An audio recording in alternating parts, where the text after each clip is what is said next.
Good afternoon. This is the afternoon of Sunday, January 24th, and I just wanted to share the sermon for today with you in case you weren't able to make it in person to church today. The reading that we went by was Matthew chapter 4, verses 17 through 22. From that time, Jesus began to proclaim, "Repent, for the kingdom of heaven has come near."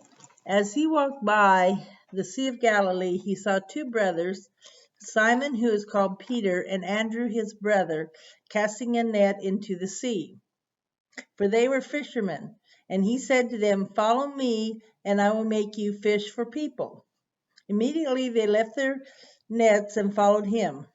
As he went from there, he saw two other brothers, James, son of Zebedee, and his brother John, in the boat with their father Zebedee, mending their nets, and he called them.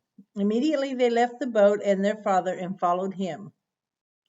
Now, there's a story about a man that crossed the Niagara Falls on a tightrope, and some of you have maybe heard this story before. Can you imagine a tightrope stretched over a quarter of a mile and spanning the breadth of the Niagara Falls? The thundering sound of the pouring water drowning out all the other sounds as you watch a man step into the rope and walk across. This stunning feat made Charles Blondin famous in the summer of 1859. He walked 100 feet above the falls several times back and forth between Canada and the United States as huge crowds on both sides looked on with shock and awe. Once he crossed in a sack, once on stilts, another time on a bicycle, and once he even carried a stove and cooked an omelet. And that's all I can do to cook an omelet, let alone be walking on a tightrope at the same time. And I wouldn't do it in the first place because I have a fear of heights.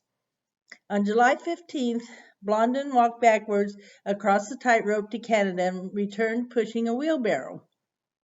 The Blondin story is told that it was after pushing a wheelbarrow across while blindfolded that Blondin asked for some audience participation.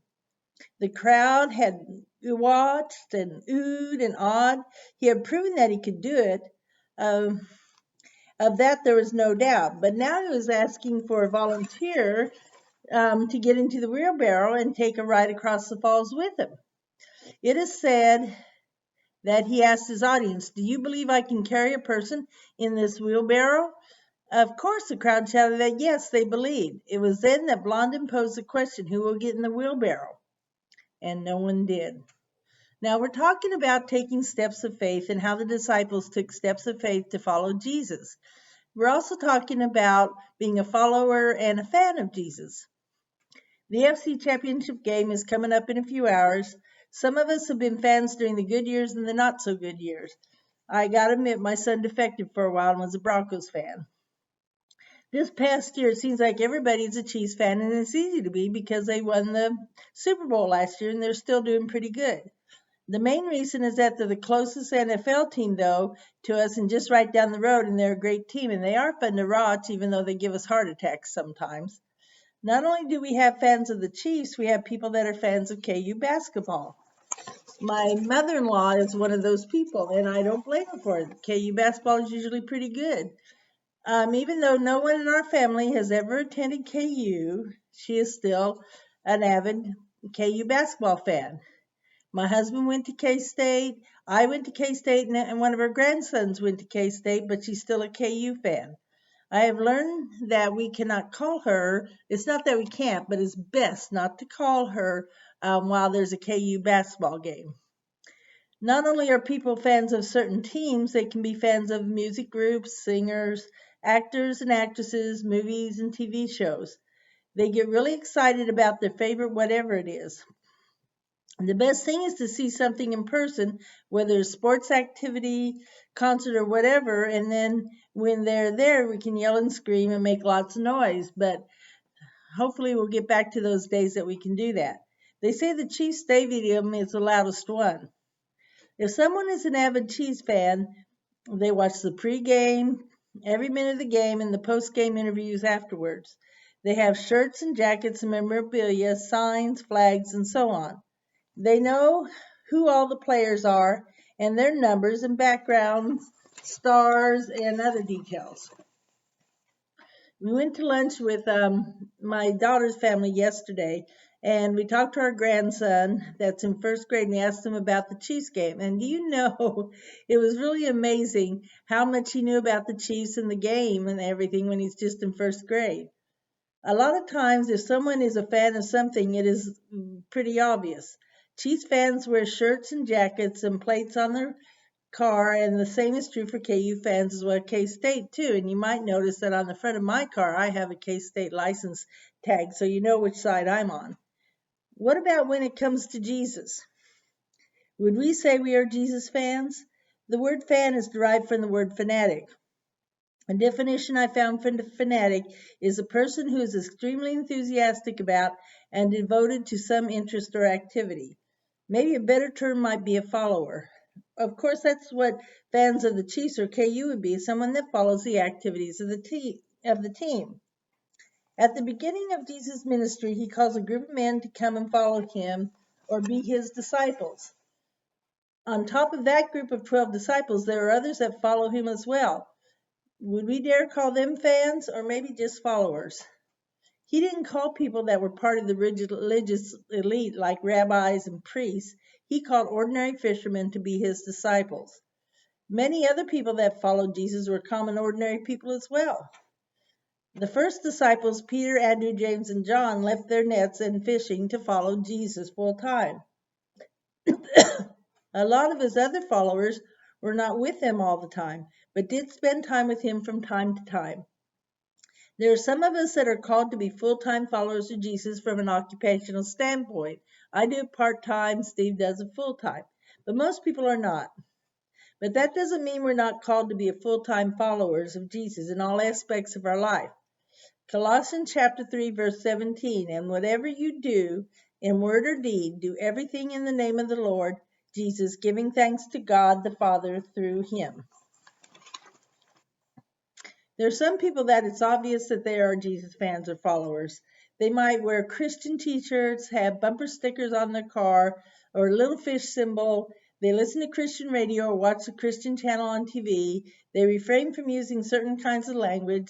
They pray at meals in public. Is that what it means to be a Jesus fan or follower? There are different kinds of fans. Some get really excited and yell and wear all the gear, and others are more subdued. It doesn't mean that they aren't fans. It's just that they don't show it quite as much, but in their heart of hearts, they're still fans. And they might be quieter about it, but you find that the people that are quieter about it are often more observant and will be very thoughtful in how they help people and how they're witness to Jesus. It is the same way with Jesus fans or followers. Some make it obvious and some are more subdued, but it is in their heart that counts. There's a little song we sing every now and then. They'll know we are Christians by our love. I remember there was a young couple we knew that had a little preschool girl. The mother and the daughter are out at a fast food restaurant one day and getting some lunch. A man came over to her and said, "Are you Christians?" She's wondered why someone would ask her something like that, but she went ahead and said, "Yes, I am." And he said, "I could tell by the way you and your little girl are interacting with each other." Maybe they said a prayer before they ate. I don't know, but somehow the man noticed that there was a difference. Jesus told the new disciples, "Follow me and I will make you fish for people." I guess that means he would teach them how to bring others to have faith in him.